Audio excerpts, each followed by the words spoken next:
வணக்கம் தலைமையிலே. இஸ்ரேலின் ஒரு அதிரடி இராணுவ நடவடிக்கை ஆப்ரேஷன் பாபிலோன். இதை ஆப்ரேஷன் ஓப்ரா அப்படின்னுமே சொல்லுவாங்க. இது ரகசிய இராணுவ அதிரடி நடவடிக்கை. இது இன்னைக்கு வரைக்குமே அதை கேட்கும்போது பிரமிப்பாக இருக்கும். இப்படிலாம் நடக்குமான்னு சொல்லி கனவுல கூட இது நினைச்சு பார்க்க முடியாது. ஆனால் இதில் நிஜத்தில் செய்து காமித்தார்கள் இஸ்ரேலியர்கள். இதோட புகழுக்கு சொந்தமானவர்கள் பார்த்தா முதலில் இஸ்ரேலிய உளவுத்துறையான மொசாத் மற்றும் இஸ்ரேலிய அரசாங்கம் மற்றும் இஸ்ரேலிய இராணுவம், கடைசியாக இஸ்ரேலுடைய விமானப்படைக்கு இந்த அனைத்து புகழும் போய் சேரும். இதில் ஈராக்கின் 21 வருட கடினமான உழைப்பு மற்றும் 20,000 கோடி ரூபாய் பெருமானம் உள்ள, இன்றைக்கு நிலைமைக்கு இந்திய மதிப்பில் 20,000 கோடி ரூபாய் பெருமானம் உள்ள அணுக்கரு உலை, அணுக்கரு கட்டமைப்பு திரும்ப சரி பண்ண முடியாத அளவுக்கு தரைமட்டம் பண்ணி காமிக்கப்பட்டது. நிச்சயமாகவே அனைவருமே தெரிந்து கொள்ள வேண்டியது, குறிப்பாக அரசு அமைச்சர்கள், பிரதமர்கள், இராணுவ அதிகாரிகள், விமானப்படை அதிகாரிகள் இதை போன்ற ஆபரேஷனை நிச்சயமா தெரிந்து கொள்ள வேண்டும். இதே போல ரகசிய இராணுவ நடவடிக்கையை நம்மளுமே நிச்சயமா செய்யணும். அரபுகள் மற்றும் இஸ்லாமிய நாடுகள் அணுகுண்டுகள் செய்யவே கூடாது என்பது இஸ்ரேலின் நிலைப்பாடு. அவர்கள் அணுகுண்டே செய்யக்கூடாதுங்கிறது. இதில் விதிவிலக்காக தப்பி இருக்கும் ஒரே நாடு பாகிஸ்தான். அணுகுண்டு செய்த பிறகு அதை அடிக்க முடியாது. அணுகுண்டு செய்வதற்கு முன்பு அந்த அணு கரு உலைய தரைமட்டமாக்கணும். இங்கே இஸ்ரேல் அதான் பண்ணி காமிச்சாங்க. ஆனால் பாகிஸ்தான் அணு குண்டாவே மாற்றிட்டாங்க. அதை இது பாகிஸ்தானை எப்படி இஸ்ரேல் மேற்கொள்ள முடியும்? இந்த அணுகுண்டுகளை, அணு கட்டமைப்பை, அணுகுண்டுகளை கடத்தணும். அங்கிருந்து கிட்டத்தட்ட 170 அணுகுண்டு பாகிஸ்தானில் இருக்கு.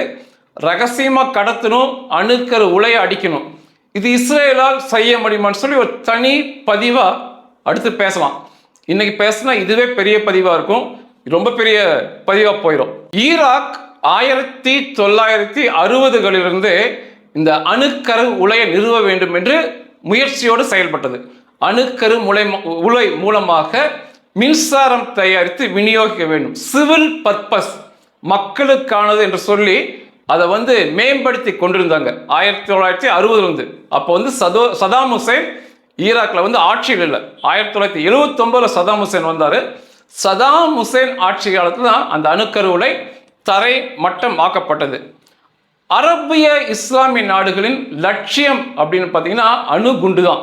அணுகுண்டு அவர்களுடைய லட்சியம். இன்னொரு பேராசை என்னன்னா, அந்த அணுகுண்டை கொண்டு போய் இஸ்ரேல் மேலே போட்டு அந்த யூத மக்களை இனப்படுகொலை செய்துவிட வேண்டும். இதுதான் அவங்களுடைய லட்சியம் மற்றும் கனவாக இருக்கும். இது நடக்காம இஸ்ரேல் தொடர்ச்சியாக பார்த்துக்கிட்டே தான் இருக்காங்க, அழித்து கொண்டே இருக்காங்க. பாகிஸ்தானையும் நிச்சயமாக அழிப்பார்கள். இந்த அரபுகிட்ட கணக்கில்லாத பணம் இருக்கு. இந்த எரிபொருள் இயற்கை எரிவாயு இருப்பதனால கொட்டி கிடக்குது பணம் அவங்க கிட்ட. ஆனா மூளை இல்லை. இதான் கடவுளை பாராட்டணும். பணத்தை கொடுத்த கடவுள் அவங்களுக்கு மூளையை கொடுக்கல. அப்போ டெக்னாலஜி எல்லாமே, தொழில்நுட்பங்கள் எல்லாமே அவங்க விலைக்கு வாங்கித்தான் ஆகணும். இந்த அணு கரு உலையை நிர்மாணம் பண்ணி அதிலிருந்து மின்சாரத்தை எடுக்கலாம்.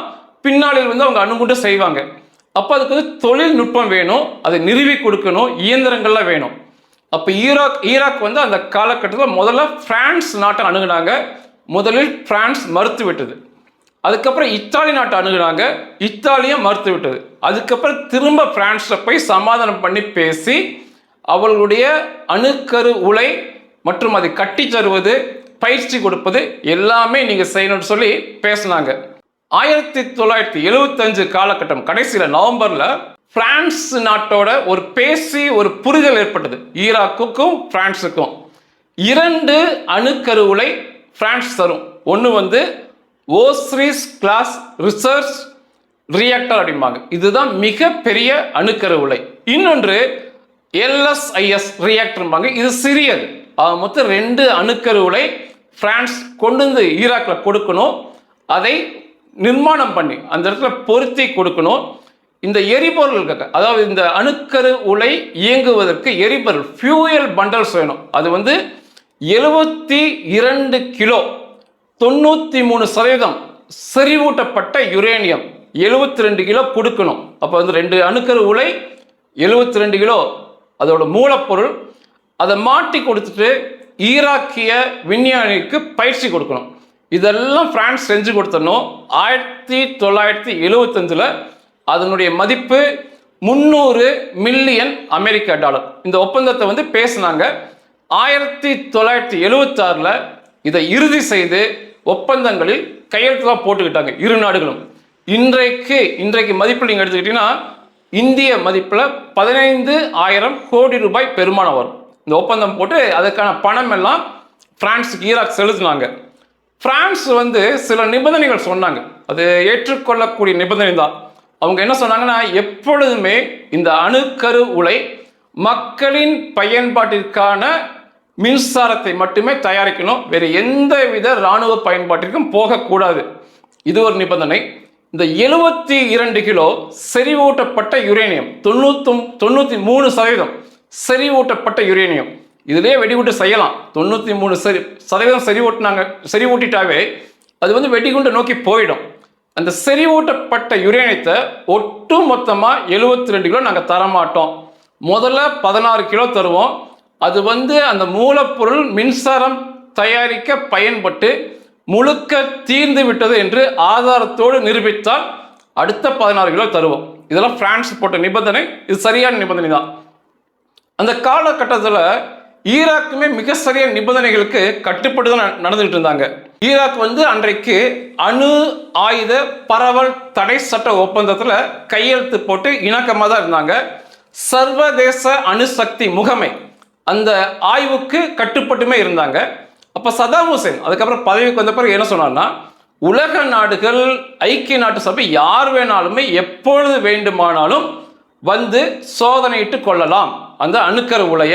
நீங்கள் பாருங்க, நாங்கள் மக்களுக்கான மின்சாரத்தை தயாரிப்பு தான் இதெல்லாம் வரிசையாக கொடுக்கப்பட்ட உறுதிமொழிகள். இது எல்லாமே சரிதான். இப்போ இதெல்லாம் பார்க்கும்போது ஈராக் பக்கத்தில் எல்லா நியாயமும் இருக்கும்படி தெரியும். இஸ்ரேல் தாக்குவதற்கு எந்தவித முகாந்திரமும் இங்கே இருக்காது. ஆனால் இஸ்ரேல் என்ன சொன்னாங்கன்னா, இன்றைக்கு இப்படி பேசும் அரபியர்கள் நாளைக்கு என்ன வேணாலும் செய்வாங்க. அந்த அணுக்கரு உலை பயன்பாட்டிற்கு வந்து மின்சாரம் தயாரிக்கப்படும் போது உபபொருளாக நிச்சயமாக அணுகுண்டு செய்து விடுவார்கள். நாளை அது இஸ்ரேலுக்கு பிரச்சனையாக வரும். அதனால அது பயன்பாட்டிற்கு வராமல் நாங்கள் நிச்சயம் பார்த்து கொள்வோம்னு சொன்னாங்க. இதுதான் இஸ்ரேல் சொன்னது, மிக சரியானது கூட. அன்னைக்கு அணுக்கரு உலை எப்படியாவது கட்டியாகணும், எப்படியாவது மின்சாரம் தயாரிப்பதற்காக ஆரம்பிக்கணும். அதுக்கப்புறம் நல்லா பழகின பிறகு உபபொருளாக அல்லது முக்கிய பொருளாக அணுகுண்டு செய்வாங்க. அதுக்கப்புறம் வந்து உலகத்துக்கு அவங்க கட்டுப்பட மாட்டாங்க. ஆரம்பிக்கிறதுக்கு என்ன வேணாலும் போய் சொல்லுவாங்க. இதுதான் இஸ்ரேல் சொன்னது. இந்த அணுக்கரு உலை ஈராக்கில் பிரான்ஸ் கொண்டு வந்து மாட்டக்கூடாதுன்னு தொடர்ச்சியாக இஸ்ரேல் முயற்சி செய்து கொண்டு தாக்குதல் நடத்திக்கிட்டே தான் இருந்தாங்க. இதுக்கு என்ன பெயர் வச்சிருந்தாங்கன்னா, ஈராக்கியர்கள் தமுஸ் 1 மற்றும் தமுஸ் 2. இது வந்து அந்த அணுக்கரு உலையோட பெயர். மிகப்பெரிய அணுக்கரு உலை வந்து தமுஸ் 1. 1981 தாக்குதல் நடந்துச்சு. அதுக்கு முன்னால 1979 ஏப்ரல் மாதம் 6ஆம் தேதி இந்த பிரான்ஸ்ல இருந்து தான் இந்த அணுக்கரு உலைகள் ஈராக்குக்கு வரணும். அப்போ பிரான்ஸ்ல வந்து ஒரு நகரம் லீ செய்னி சர்மர், இந்த நகரத்தில் ஒரு மிகப்பெரிய வேர்ஹவுஸ் அப்படிம்பாங்க, பொருட்களை பத்திரமாக வைக்கும் மிகப்பெரிய கிடங்கு. அந்த கிடங்குல ஈராக்குக்கு கொண்டு போக வேண்டிய மிகப்பெரிய ரியாக்டர் அணுக்கரு உலையை பத்திரமா வச்சிருந்தாங்க. கப்பல் வந்தனே கொண்டு போனோம். அந்த பாதுகாப்பு மிகுந்த அறைக்குள்ள இஸ்ரேல் மொசாத் உள்ள போந்து வெடிகுண்டுகள் மூலமாக திரும்ப சரி பண்ண முடியாத அளவு அந்த அணுக்கரு உலையை பிரான்ஸ்ல வச்சு முதல்ல தகர்த்து காட்டினாங்க. தகர்ந்து போச்சு. அதுக்கப்புறம் 2 வருஷம் எடுத்துக்கிச்சு அதை போல இன்னொரு அணுக்கரு உலையை அவங்க ஈராக்குக்கு கொண்டு செல்வதற்கு. அதுக்கப்புறம் வந்து இந்த திட்டத்தோட தலைமை விஞ்ஞானி, இப்பெல்லாம் நம்ம சிஇஓன்னு சொல்றோம், சீஃப் எக்ஸிக்யூட்டிவ் ஆஃபீஸர் இல்லையா, அதை போல ஓனர் வந்து ஈராக். ஆனால் அதுக்கு தலைமை செயல் திட்ட அதிகாரியாக இருந்தவர் வந்து யாஹ்யா அல் மசாத். இவர் எகிப்து நாட்டை சேர்ந்தவர். இவருக்கு வந்து அதிகமான சம்பளம், கணக்கில்லாத சம்பளத்தை கொடுத்து ஈராக் வந்து இவரை தலைமை விஞ்ஞானியாக, இவர் தான் ஹெட் வச்சிருந்தாங்க. பிரான்ஸ்ல இருந்து அணுக்கரு உலை வரணும், அதனால வந்து இவர் வந்து ஈராக்ல இருந்து தொடர்ச்சியாக இந்த யாஹ்யா பிரான்ஸ் போவது வருவதுமாக இருந்தார். எப்போவுமே வந்து பிரான்ஸ்ல லீ மெரிடியன் ஹோட்டல், இப்போ கூட நம்ம கோயம்புத்தூர்ல கூட இருக்கு, சென்னையில் இருக்குன்னு நினைக்கிறேன், லீ மெரிடியன் நட்சத்திர ஹோட்டல். அது பிரான்ஸ்ல தலைநகரம் பாரிஸ்ல இருக்கும். அங்கதான் அவர் வழக்கமாக தங்குவார். 1980 வருஷம் ஜூன் 14ஆம் தேதி அந்த அறைக்குள் இருந்த இந்த தலைமை விஞ்ஞானி யாஹ்யா அல் மசாத் அடுத்த நாள் போய் பார்க்கும்போது பிணமாக கட்டில் கிடந்தார். தொண்டை அறுக்கப்பட்டிருந்தது, கத்திக்குத்து உடம்பு பூரா இருந்தது, அதுபோக அடித்து கொல்லப்பட்ட தடயங்கள்லாம் இருந்துச்சு. அந்த பிணம் அப்படிதான் கிடைச்சது. யார் செய்தார் என்று எந்தவித ஒரு துப்புமே பிரான்ஸுக்கு அப்போ கிடைக்கல. அப்போல்லாம் சிசிடிவி இல்லை. பிரான்ஸ் என்ன யார் வந்து கொண்டு சொல்லி திணறிட்டு இருக்கும்போது ஒரே ஒரு துப்பு கிடைச்சது. ஒரு பாலியல் தொழிலாளி பெண், பிரான்ஸ் நாட்டை சேர்ந்த பெண் தான் அந்த அறைக்கு வந்து அவருடன் இருந்தது, அறையில் தங்கியிருந்தது தெரிய வந்துச்சு.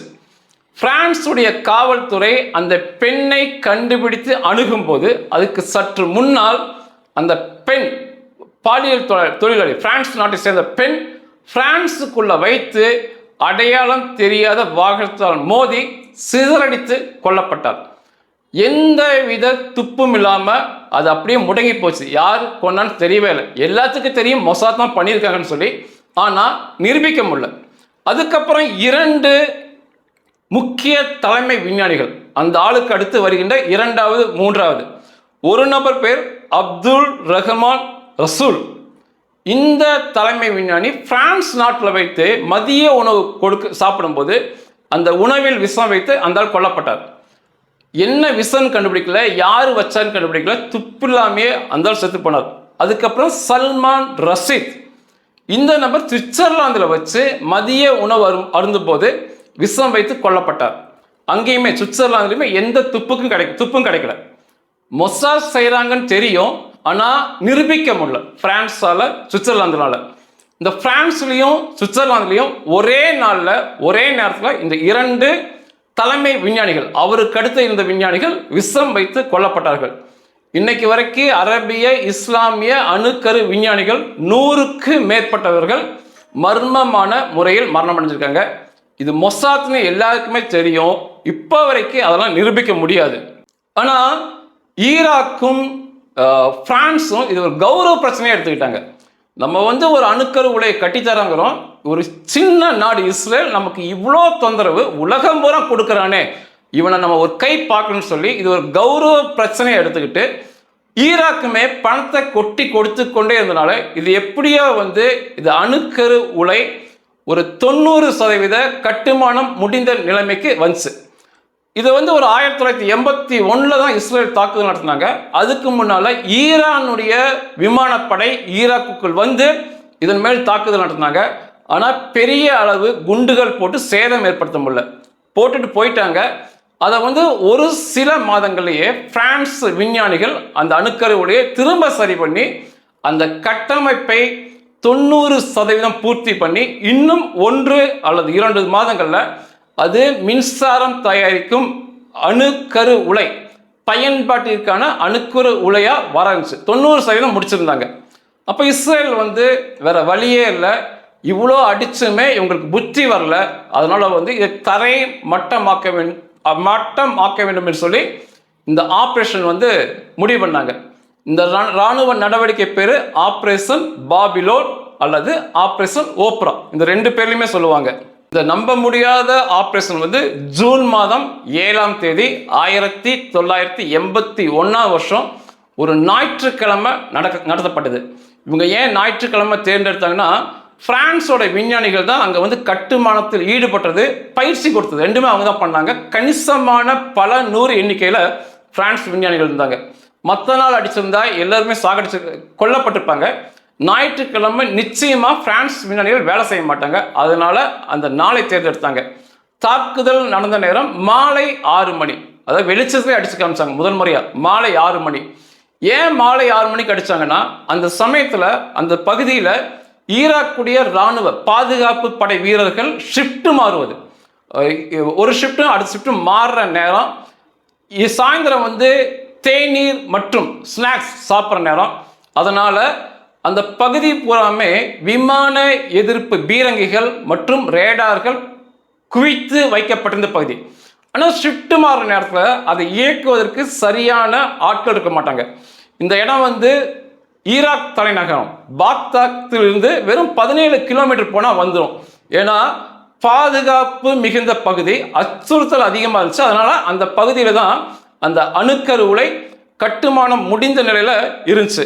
இது இஸ்ரேல் எந்த வழியாக போயிடுச்சாங்கன்னா, முதல்ல இஸ்ரேல் விமானப்படை விமானங்கள் கிளம்பி ஜோர்டான் வந்து சவுதி அரேபியாவுக்கு அப்புறம் அவங்க வந்து ஈராக்குள்ள பூந்து தாக்குதல் நடத்திட்டு அதே வழியாக திரும்பி வரணும். கிட்டத்தட்ட 3600 கிலோமீட்டர் பிடிக்கும் போயிட்டு திரும்ப வரக்கு. நேராக இது போனால் வழியில் எங்கேயா சுத்த வேண்டி இருந்ததுன்னா 4000 கிலோமீட்டர் ஆயிடும். அன்றைய நிலைமைக்கு இஸ்ரேலிய போர் விமானங்கள் 4000 கிலோமீட்டர் போயிட்டு வர்றதுக்கு வசதி இல்லை. எரிபொருள் நிரப்பினா இன்னைக்குமே அந்த அளவுக்கு இல்லை. அன்றைக்கு வந்து நடுவானில் எரிபொருள் நிரப்பக்கூடிய, எரிபொருள் தரக்கூடிய ஏரியல் டாங்கர் அப்படிம்பாங்க, இஸ்ரேல் வசம் இல்லை, அமெரிக்கா இருந்துச்சு. அமெரிக்காட்ட போய் உதவி கேட்டால் நடுவானில் எரிபொருள் நிரப்ப வேண்டும், உங்களுடைய டேங்கரை கொடுக்கன்னா இந்த விஷயம் கசிஞ்சிரும். அமெரிக்கா கண்டிப்பாக மோப்பம் பிடிச்சிருவாங்க. அப்போ அதையுமே அவர்களால் கேட்க முடியல. அப்போ இதுக்கு என்ன பண்ணாங்கன்னா, ஒவ்வொரு போர் விமானங்களையுமே அதோட எரிபொருள் தொட்டி உள்ளேயே இணைக்கப்பட்டிருக்கும். கூடுதலாக எரிபொருள் தொட்டியை அந்த போர் விமானத்தில் வச்சுக்கலாம். ஆனால் அதுக்குன்னு மிகப்பெரிய தொட்டியில் வைக்க முடியாது. ஏன்னா எடை அதிகமாயிரும். ஆயுதங்களையும் எடுத்துக்கிட்டு எரிபொருள் தொட்டி அடிஷனலாக கூடுதலாக விட்டு போகும்போது எடை அதிகமாக கூடும். உருவம் பெருசாகிடுச்சுன்னா ரேடாரில் சிக்கிக்கும். அந்த ரேடாரில் சிக்காத மாதிரி தான் போர் விமானம் வடிவமைக்கப்படும். அப்போ இந்த எரிபொருள் தொட்டி ஒரு குண்டாக வெளியே இருந்ததுன்னா நிச்சயமாக ரேடாரில் மாட்டிக்கும். அதனால் மிக கவனமாக சிரத்தை எடுத்து சிறப்பான எரிபொருள் தொட்டியை அந்த போர் விமானங்களில் இணைச்சு கொடுத்தாங்க இஸ்ரேலிய பொறியாளர்கள். அந்த போர் விமானத்தில் முக்கியமான எரிபொருள் தொட்டி, இணைப்பு எரிபொருள் தொட்டி எல்லாத்துலேயுமே எரிபொருள் நிரப்பிட்டு இஸ்ரேல் இருந்து இந்த போர் விமானத்தை எடுத்து கொண்டு போனாங்க. ஜோர்டான் தாண்டி சவுதி அரேபியா முடியும் போது இணைக்கப்பட்டிருந்த எரிபொருள் தொட்டியில் எரிபொருள் தீர்ந்தது. அதை கழட்டி வீசிட்டு, நடுவானிலே கழட்டி வீசிட்டு அதுக்கப்புறம் முக்கியமான பிரதான எரிபொருள் தொட்டிலிருந்து எரிபொருள் எடுத்துட்டு போனாங்க. இஸ்ரேலிருந்து ஜோர்டான் தாண்டும் போது சவுதி அரேபியா போர் விமானிகள் பேசுவது போல ரேடியோவில் பேசி அந்த ஸ்லாங் உச்சரிப்பு வழக்கம், சவுதி அரேபியா மொழி உச்சரிப்பில் பேசி ஜோர்டானை கடந்தாங்க. ஜோர்டான் என்ன நினச்சிட்டாங்கன்னா, இது வந்து சவுதி அரேபியாவுடைய படைகள் ஒரு கூட்டு பயிற்சி எடுக்கிறாங்க, தாண்டாங்க சொல்லி ஜோர்டான் அது கண்டுக்காம விட்டாங்க. சவுதி அரேபியா தாண்டும் போது அவங்க வந்து ஜோர்டானுடைய விமானப்படை ஓட்டுநர்கள் பேசுவது போல அந்த உச்சரிப்பில் பேசி சவுதி அரேபியாவை ஏமாற்றி திரும்ப அவங்க ஈராக்குள்ள பூந்தாங்க. சவுதி அரேபியா என்ன நினச்சிட்டாங்கன்னா, ஜோர்டானிய விமானப்படை பயிற்சியோ ஏதோ ஒன்று எடுக்குதுன்னு சொல்லி அவங்களும் அதை கண்டுக்காம விட்டாங்க.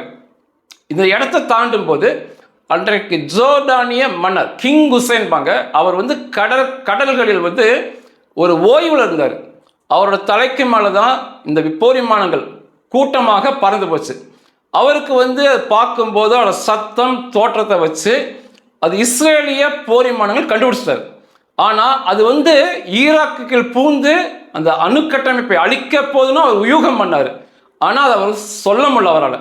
அந்த நடுக்கடலிலிருந்து அதுக்கப்புறம் ஜோர்டானுக்கு சொல்லி அந்த தகவல் ஈராக்குக்கு போறதுக்கு முன்னாடி அங்கே எல்லாத்தையும் தரமட்டம் பண்ணிட்டாங்க. இந்த அணு கரு உலையை தாக்கி அழிப்பதற்கு 8 F-16 வகை போர் விமானத்தை எடுத்துட்டு போயிருந்தாங்க இஸ்ரேலிருந்து. ஒவ்வொரு F-16 போர் விமானத்திலுமே 2 930 கிலோ எடையுள்ள மார்க் 84, அதாவது அன்கைடட் பாப், வழி நடத்தப்படாமல் போட்டால் கீழே விழுகும். அப்போ தான் மிக பெருசாக கொண்டு போக முடியும். அந்த வகை குண்டை வந்து 2 குண்டு ஒரு F-16 சொல்லி எடுத்திருந்தாங்க. மொத்தம் 8 F-16 எடுத்திருந்தாங்க. அப்போ 16 குண்டு மொத்தமாக.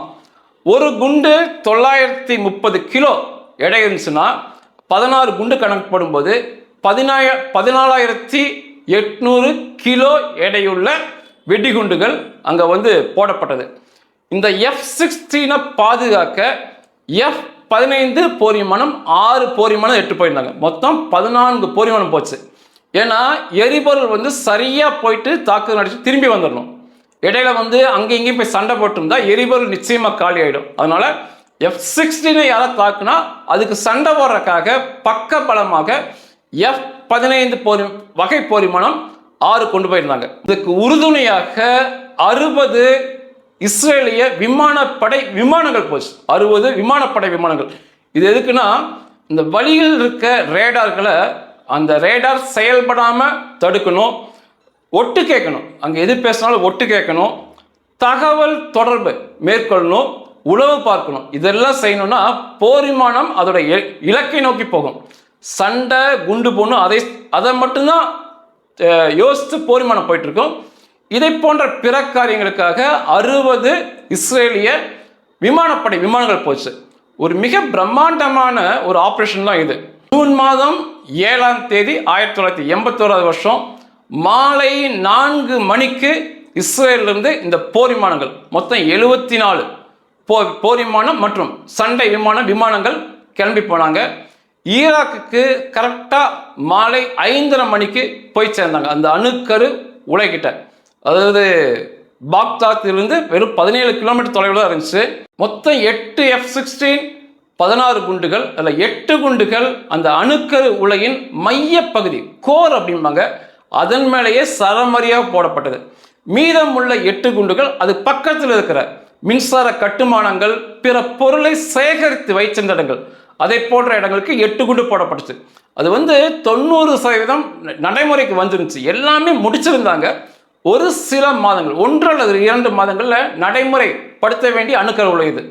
16 குண்டுகள் துல்லியமாக சொன்ன இடங்களில் தாக்குதல் நடத்தப்பட்டுச்சு.